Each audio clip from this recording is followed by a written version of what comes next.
Europe might be dominating the political landscape at the moment, but let's not forget the crucial elections next week, including for the Scottish Parliament, of course. The Lib Dems were partners in the Holyrood government between 1999 and 2007, but returned just 5 MSPs back in 2011. So can they fare any better this time round? I'm joined now by Willie, Rennie, the leader of the Scottish Lib Dems. He's in Dalgetty Bay near Dunfermline.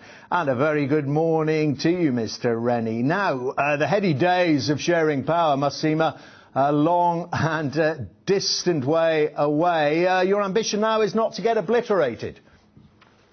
No, we've got a great chance of growing in this election. We've got a very positive offer for the future, but a really solid track record in the last 5 years in Holyrood. We stood up for civil liberties, we challenged the SNP and the police, we expanded nursery education, and we got more funds for our colleges. So with just 5 MSPs, that's what we achieved. I believe in the next Parliament, with even more, we can do so much more again. So I'm very optimistic about this election. Kind of like the weather here, very sunny, and our prospects are sunny too.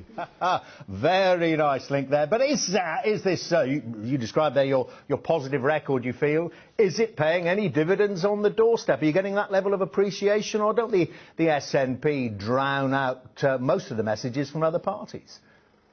Well, what is quite significant, if you look at this year compared with last year, the atmosphere is completely different. The shine has come off the SNP, and it's now been challenged on its record, because its record is not as solid as it claims. They made a complete hash of the centralisation of police in Scotland, and now they've got a pretty timid offer for the future. I mean, we've been banging on about getting new powers for the Scottish Parliament for decades, and what do when we get those new powers? Next to nothing. And it's only the Liberal Democrats that have got a really bold package of policies that's setting out a real ambition to improve Scotland's education to be the best in the world again. With a modest penny on income tax, we can make that change. So that's the contrast between the positive offer of the Liberal Democrats and the timid offer from the SNP. Well, why don't you go the whole hog there? I mean, you oppose the cut in the very highest rate from 50p to 45p.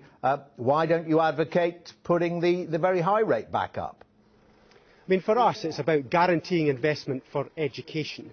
It's not really just about ramming up taxes all over the place just for the sake of it. It's about guaranteeing investment for education. I mean, we did used to have one of the best education systems in the world in Scotland.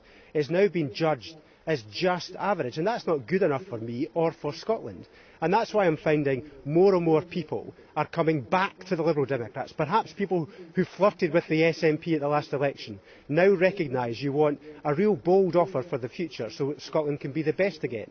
That's why I think we're going to do very well in this election. Yeah, you're going to have to join forces, though, even 5, 6, 7 MSPs, however many you get. I mean, to lay a glove on the SNP, you're going to have to do deals with the other parties, aren't you?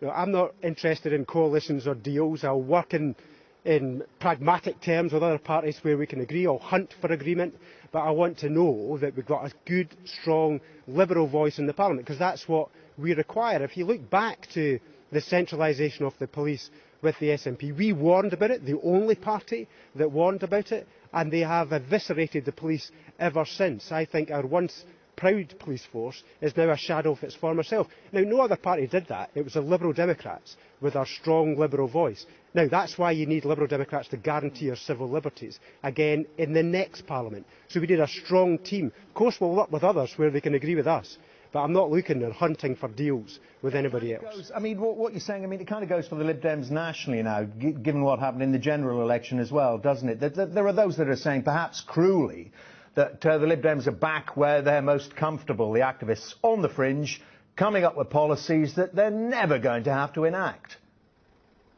No, I mean, I'm in politics to make the country better.